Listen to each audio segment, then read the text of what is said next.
Hello and welcome to this presentation for the Destruction Down South proposed Beetleweight Arena we're hoping to have built by the summer of 2020. My name's Henry, I'm one of the three main members of the team. I'm of course joined by Felix and Milo. We have an additional member, Chris, who's helping us with the build, though he's less involved in the planning.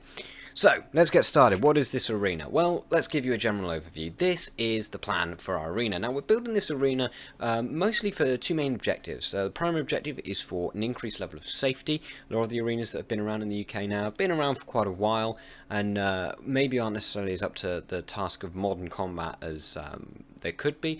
And also, secondarily, we want to create an arena that people want to fight in. This arena is going to be made using a tried and tested construction technique over in the United States, aluminium extrusion frames with 10mm thick polycarbonate walls slotted into it. We've got a 6mm polycarbonate roof with an HDP fixture panel for lighting and sounds, a solid 4mm thick steel floor which is braced and reinforced. You can see there are a lot of legs for that.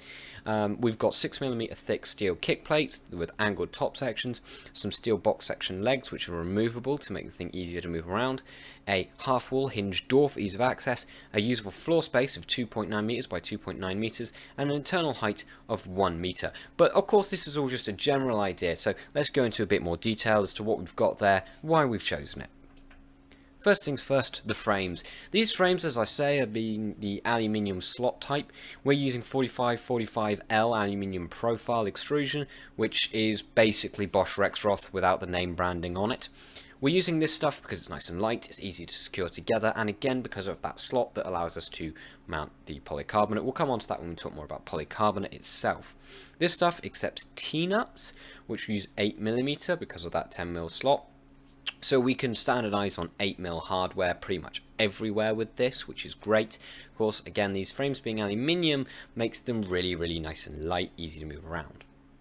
We're holding it all together with cubic connectors which will go in the corners and some custom 6mm thick steel B brackets, which you can see there on the left. We're also thinking to use steel corner brackets if necessary. You can see the style that we're using for the floor at the bottom right. That one is actually connected into the floor system, but these may also then go over the top of the cubic connectors if we decide we need them. These should be plenty strong enough to hold everything together, and whilst they are custom and 6mm steel, they are easy enough to make spares of if we need to. All of this is being attached together with T-nuts, the same that we're going to use for the floor. I'll come on to that later. And again, 8mm hardware for the whole thing. The hope is to standardize hardware so that we can carry as few bolts, or varieties of bolts I should say, as possible. We'll be using the higher tensile strength versions of bolts wherever we can, 12.9 or the HTS bolts acquirable from GWR fasteners, anything to really increase the safety and strength of the arena. Finally, we're bolting this arena frame down to the floor with T-nuts. This is a pretty standard thing, of course. We need that to stop the frame wandering off when it gets hit, and also adds rigidity. But there's a major motivating factor behind this, which is our experience with other arenas in the past year.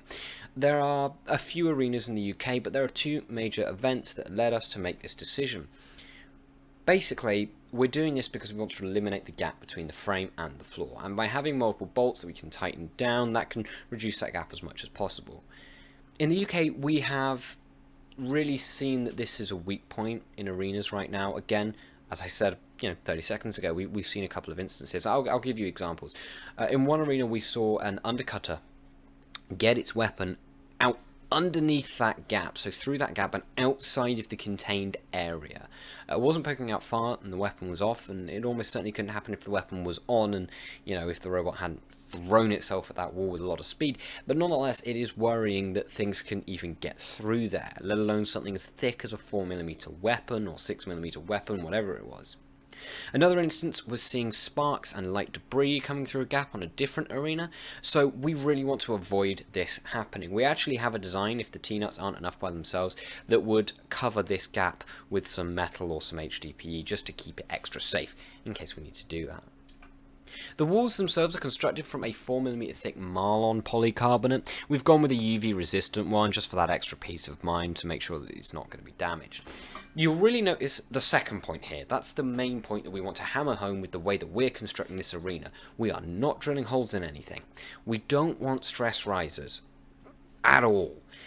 The spinners of today are becoming more and more powerful. 10mm thickness, we believe, having spoken to various event organisers and roboteers, is plenty to contain them and to contain robots of the future, but that may not necessarily be the case in a year's time if we were to drill holes in the polycarbonate and create stress risers, which may lead to fractures. As such, we're going with a slotted construction. The polycarbonate slots into the 10mm slot that's in the frames. This is a technique used in, again, a lot of American arenas. They use 80-20 aluminium extrusion and things. It holds up really well there, so that's what we've gone with. It's also what's suggested to be done in the Spark Arena guidelines. We've even seen some Australian arenas doing a custom version of this, but with steel frames. These are shock mounted as well into the frame, so it's not just in the slot. We're going to use some rubberized shock mounts to go in there as well that are sold by the manufacturer of the frame specifically for this sort of work. This is the way that a lot of machine enclosures are done, and we're really very confident that this will be strong enough to contain any kind of big hits from any of the robots, be they Daedalus, Drizzle, or something future we haven't seen yet. Again, 10mm thickness. That, we believe, is the way to go and exceeds what we would deem to be the minimum safety standard. Our floor is also pretty damn sturdy. It's a 3m by 3m floor all told, so it's constructed of 9 1m by 1m panels. These are made from 4mm thick mild steel, which we are certain is going to be strong enough to contain the spinners that we have today, and again, spinners of the future. Again, we've spoken to event organisers and roboteers about this, and there seems to be a consensus that 4mm is plenty good enough. All of these panels are individually supported with legs. They share some legs, but they all have support underneath them, and these legs also have basically a tab welded to the top of them, and these tabs are then bolted to the floor with countersunk bolts to reduce the impact on the arena floor. For competitors, again, we want this arena to be as fun to fight in as possible, and big holes in the floor don't do that. We've done this for a few reasons. Partly it's to spread the load and make sure that these panels don't sag and that they hold up really well. It's partly also to reduce the gaps between them, but we think it's a good way of doing things. This also ensures that there are bolts on every edge of every panel. Some of them it'll only be in the corners, of course, but on others it will be along various multiple sides. As mentioned before, these legs are removable. This is done by having a thinner section of box inside, which is welded to the tab, a pin that runs through, and then you can slide a bigger leg over that to bring it all the way down to the floor. This way it's easier to transport and also allows us to remove legs if we feel that they're unnecessary or if the facility doesn't allow for them for whatever reason. Overall, this gives us a 2.9m by 2.9m area of usable floor space, which we believe is probably one of the biggest available to beetle weights right now, really hammering home our plan to make this a fun arena to fight in. All in all, of course, that's a 3m by 3m out diameter, and basically everything is built on top of that floor, so it's always supported. It's not overhanging the floor, it's always within the footprint of the floor, so we have an overall footprint of 3m by 3m. So our kick plates. Kick plates, of course, are there to protect the frames and the polycarbonate, and ours are being made from 6mm mild steel, which seems to be fairly standard for arenas worldwide for beetle weights. These will be roughly 120mm tall with a flat section of that height, plus a 45-degree braced angled section that sits on top. This angled section will add somewhere between 20 to 30mm of height, though of course it will vary based on welding. That angled section is largely there to protect the frames from attack from above, whilst also increasing the effective height of the kick plates without limiting visibility too much. They also help to reduce the risk of robots getting snagged, and here we don't just mean robots getting caught on the sidewall and being counted out for their mobility, which does suck. It also means that we're going to have less risk of spinners and flying out of control, catching it and throwing themselves into the polycarbonate or trying to essentially yank the walls away from their mountings. Whilst they're plenty strong enough to stand up to that, if we can reduce that, that's great for us, and also helps out for the spinners. It means they're going to get a lot less damage from such maneuvers. It's bolted into the frames with shock mounting, or we think it will be. We haven't totally figured out the shock mounting system yet, whether or not it will involve rubber washers or the cup spring washers, we don't know. But it will be bolted in using the same T-nuts in the frames as everything else, and we'll have a larger number of bolts at the ends to allow for any bowing or flexing in the center where that's most likely to occur. Shock mounting will, of course, make it more difficult for wedges in the arena, as they won't be able to damage spinners with themselves to the same extent, but that's something we're willing to deal with. It'll help protect the aluminium frames. Our roof is really a little different to the rest of the arena. This is the only place where practicality has forced us to make some concessions. We're using the same frames as the walls, but we're using 6mm thick polycarbonate. This is because, according to the Spark document, half thickness is pretty standard, and since 6mm thick polycarbonate is currently being used as walls in some weight arenas and containing things, we're confident it's good enough for a roof which can be weaker by general consensus. However, being 6mm thick means it does not fit perfectly into that 10mm slot. We do not want to run the risk that I believe one American arena had, where they ran material that was too thin for the slots and it basically popped out. We don't want that to happen, so we're going to be avoiding that. We're going to be using a bolted down construction, the traditional way, a lot of arenas are doing. This does of course mean we're going to have stress risers, which is unfortunate, but it is necessary for this purpose. We have a central lighting panel, which is the large black rectangle you can see there. We plan currently to make this from 10mm thick HDPE, though we may upgrade this to something thicker and stronger if needs be. This panel will hold all the lights for the arena. There won't be any running along the outside rim. This is partly a safety thing. We want to be able to keep all the electronics in one place so that we're not running wires all around the arena. All electronics and things will be running on 12 volts, however, to make sure that they're not a danger to anyone. No mains voltages here, please. The whole distance between the roof and the arena floor, frame to floor, is 1 meter, which should give us plenty of height for big spinners and flippers to be able to do their thing. We're also going to be draping a net over the top of the arena in case of any breaches, which we don't expect, but it's always good to have a law of redundancies, or any kind of escape fragments. We've seen that happen before. It's been quite a while. I remember one of my early events I saw fragments of, I believe it was a keyboard that was getting smashed up, coming up and out of the arena. So we want a net over the top to stop that. We're going to be using the same nets that they use for airsoft events, for safe zones, and obviously airsoft guns hit a lot less hard than robots, but we're only talking about little extras here, so it should be plenty good enough, and we'll double it up just to make sure. I'm pretty sure this is done on some of the featherweight arenas. Again, this is partly, well, it is entirely a reserve redundancy thing. In theory, the net should never come into use. Our door is something else we're actually really proud of. The door is mounted into the frames. That means there is no holes drilled into the polycarbonate. We do this by essentially creating a mini version of the frame and slotting it inside the other one. As you can see, the hinges and the locks are bolted into the frames themselves. This means that the door can be made from 10mm thick polycarbonate without compromising its strength and not compromising anything else. We've gone with a hinge door because slide doors can be a bit difficult and tricky to open. Shane's Arena is brilliant, but that sliding door, for me at least, can be a bit fiddly, and we want the extra reassurance of it being able to be quickly opened so as we can get in there and deal with any kind of emergencies. We've gone with some sprung tensile, high tensile strength deadbolts. The reason for this being that way we can quickly and easily open the arena and get in, but there's no risk of it being vibrated open.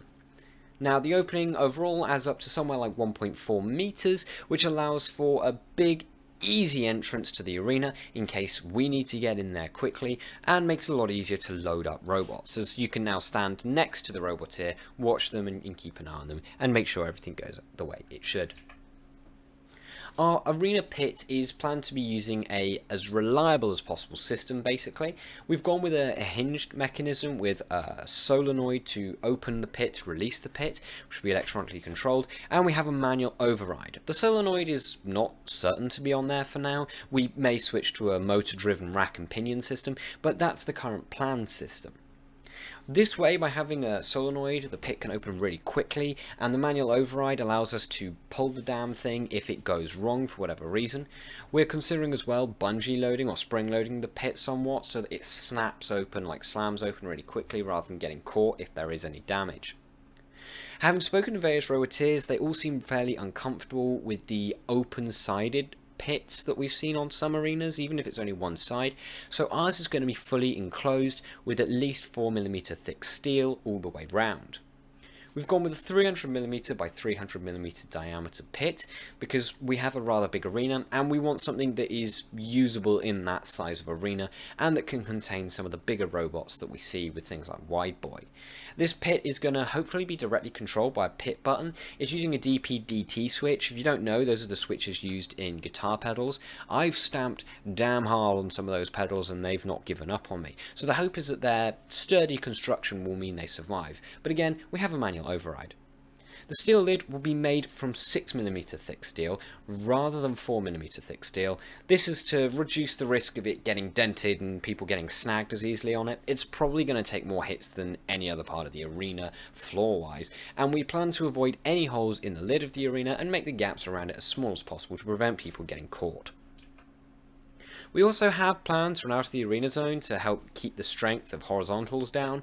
This is placed in the far corner to the pit, inspired by Shane's arena, and will mount the pit release button. It's being made from 6mm thick steel with an angled top, same way as the kickers, and this angled top is actually going to be probably take up more of the height of the out of the arena zone to make it easier for lifters and flippers to really throw their opponents out. Vertical spinners should be relatively unaffected due to the high arc that their opponents travel. We're planning to brace and connect this out of the arena wall to both the floor and the kickers to reduce the risk of it bouncing around or creating a gap underneath it that people can get stuck in. Again, we're really aiming to make this arena a fun one to fight in. But this is not a static arena. That's what we've got planned for right now, but we want to make this a better arena as time goes on, and we've thought about a few of the things that might go wrong with this arena or might be found lacking. But first, let's go with the fun stuff. We plan to add a pneumatic floor flipper when possible. If there's ever a show like Bugglebots or whatever that wants the arena, this would be a great thing to add for that. This system is going to be fully enclosed in case of any pneumatic failure, and we'll be using approved featherweight components from Felix's old featherweight robot, Impact, so we know that they're safe and meet FRA standards. This system will be possible to be easily removed, and same as the pit, will have as little impact on the arena as possible, just for safety reasons. Not every venue likes to allow pneumatics after all. We also would like to add some spotlights, which would be mounted to the central lighting panel that could aim at the pit, flipper, at the arena zone, etc., to highlight when they're active by changing colour and, lighting up at certain times. This is an unnecessary showy element, but it could be fun. On terms of safety, if we find that 6mm is found lacking, we will be thickening up that roof. There's two major options for us right now in this regard. The first is to add an additional 4mm panel and then put it into the slots. According to Spark, this is the best way to mount polycarbonate, 2 thin sheets rather than 1 thick sheet. That goes against my personal knowledge, but hey, my knowledge comes from tanks, so not quite the same. Alternatively, we may just completely scrap the 6mm, especially if it's found to be too damaged, and replace it with 10mm thickness that can go in there. However, that's a plan for the future. For right now, we're confident that 6mm thick is strong enough. It may just be that in 2 years' time, that's not the case. We're also thinking of adding HDPE to the frames to protect them if they get chewed up. They are only aluminium after all, and we're also considering adding a separate stand to display time remaining and having ready and tap out buttons just to improve the user experience for Roboteers. And again, it's a great element for showiness if we have audiences and what have you down the line. It's not really necessary and doesn't really affect the core arena, only the hardware outside of it, but nonetheless it should be fun, and we wanted to mention that we're considering adding it. So, to wrap up then, let's get this within the 20-minute time, eh? This arena is focused on safety, and it aims to exceed the safety requirements that are mandatory for these sorts of things. We foresee this arena being safe for the next 2 years, given the progress of robotics over the last year or two in the Beetleweight class. We really think it can stand up to that. That's why we've gone with the 10mm thickness of the polycarbonate. That's why we've gone with shock mounting. That's why we've gone with the thick kick plates with the angling. We're confident that this arena will stand up for at least 2 years and hopefully beyond that. We've also focused on reducing stress risers. That's a major element of this design, something we're very proud of, and we've made it relatively easy to replace panels if we need to. No drilling holes and making sure everything lines up after all. Plus, the frames disassemble relatively easily, so we can replace panels at the event without too much difficulty if necessary, but this is mostly aimed at between event maintenance and keeping that easily to make it something that we're more able to do regularly. This arena contains no obvious gaps, and this is a major thing for us. We do not want debris or robots getting out. We've used a system of redundancies where possible, and we have plans for future systems of redundancies in case anything does go wrong. These aren't 100% worked out yet, and we don't think they're going to be necessary, but they're there if we need them. Things like the net, things like having the shock mounts, and having the thick kicker plates that protect the frames. We were so sure when we designed this arena, it was a core element of the design, that there could be no gaps, no way for debris or robots to escape, because that exists on a lot of arenas right now and it's not safe and we're not cool with it. Finally, we've tried everything we can to improve the experience of competitors, so long as that doesn't affect our safety. And that's really the approach that I think really is what goes into this arena. Safety is the most important thing, but robot fighting should be fun, and we've tried to make that. We want to make the arena people look forward to fighting in, and hopefully we've achieved that. So, thus ends this presentation on our arena. I apologise, we've gone slightly over the 20-minute mark. There's a lot to talk about. If you've got any questions, then, let us know, and we'd love to hear your feedback from this. That's why we're sending it to you, ultimately. Of course, we appreciate that it's not quite the same as seeing the arena in person, but if there's any glaring issues, we'd like to know that before we get started, and we would be most happy, and we'd love it for you, to come and see the arena once it's been built and give it the seal of approval from the FRA before we go ahead and use it. My name has been Henry, many thanks for watching, and we can't wait to hear your feedback.